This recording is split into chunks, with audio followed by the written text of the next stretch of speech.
Hi friend, welcome back to my channel. তো তোমরা সবাই কেমন আছো? আশা করি তোমরা সবাই খুবই ভালো আছো। আমিও মোটামুটি আছি। তো দেখো, আমি সকালবেলা ঘুম থেকে উঠে পড়েছি। উঠে ফ্রেশ হয়ে তারপরে বিছানা গুটিয়ে চলে গেলাম রান্নাঘরে। তো রান্নাঘরে গিয়ে ফ্রিজ থেকে একটু সবজি আর মাছ বের করে নিয়েছিলাম। তারপরে করে নিলাম হাফ বয়েল ডিম সিদ্ধ। তো আমি তোমাদেরকে পুরো ভিডিওটা দেখাতে পারলাম না, কারণ আজকে একটু কাজের চাপ ছিল, বলতে একটু তাড়াতাড়ি কাজ করেছি, তাই জন্য আজকে আর তোমাদেরকে পুরো ভিডিওটা দেখাতে পারলাম না। তো রান্নাঘরে কাজকর্ম করে এসে স্নান করলাম, স্নান করে দিয়ে নিলাম পুজো। তো পুজো দিয়ে তারপরে রেডি হয়ে গেলাম খেতে।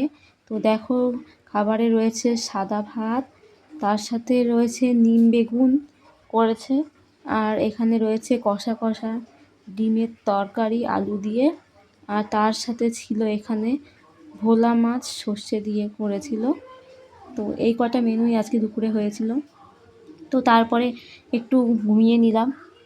তারপরে ঘুম থেকে উঠে চলে গেছিলাম একটু ছাদে। তো দেখো, আজকে আকাশের পরিবেশটা কতটা সুন্দর লাগছে। চারিদিকে আকাশ দেখে মনে হচ্ছে বন্ধুরা পুজো এসে গেছে।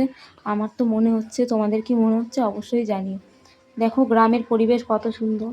এই যে আমাদের নারকেল গাছ, এই পাশে দেখো চারিদিকে শুধু সবুজ আর সবুজ আর বাড়ি। দেখতে পাচ্ছ গ্রামের পরিবেশ কতটা সুন্দর। আমরা যেহেতু গ্রামে থাকি, আমরা জানি এখানে পরিবেশ কতটা সুন্দর।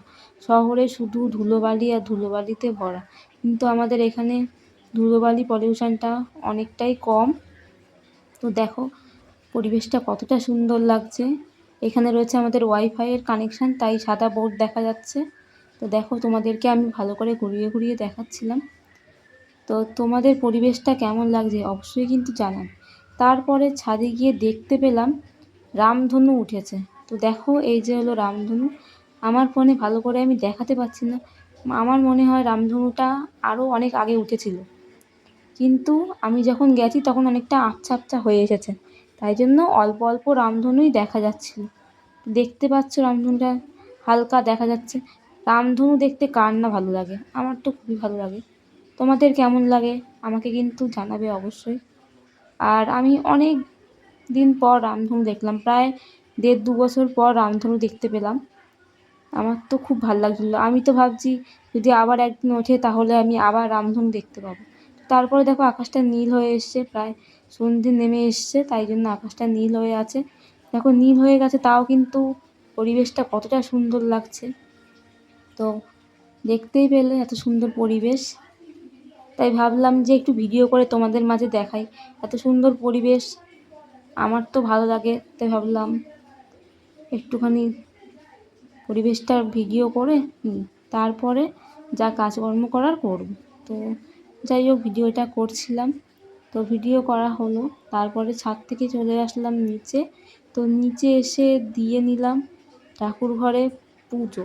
তো দেখো, এই যে আমাদের ঠাকুর ঘর, এখানে রয়েছে ছোবড়া নারকেলের, ধুনো ধরাবো তার জন্য। তো দেখো ধুনো ধরিয়ে নিয়েছি, ঠাকুরকে সন্ধেও দিয়ে নিয়েছি। সন্ধে দিয়ে তারপরে একটু বসে পড়লাম টিভি দেখতে। হচ্ছিল গীতা এলএলবি সিরিয়াল। তো গীতা এলএলবি বসে বসে দেখছিলাম, কারণ সন্ধ্যের সময় টাইম কাটে না, টিভি দেখলে তার টাইমটা কেটে যায়, তাই বসে পড়েছি টিভি দেখতে। তো টিভি দেখে তারপরে রাত হয়ে গেল, খেয়ে নিলাম ভাত, সাদা ভাত, আর তার সাথে রয়েছে খাসির মাংস। তো ভিডিওটা কেমন লাগছে অবশ্যই কিন্তু জানিও। Good night, tata.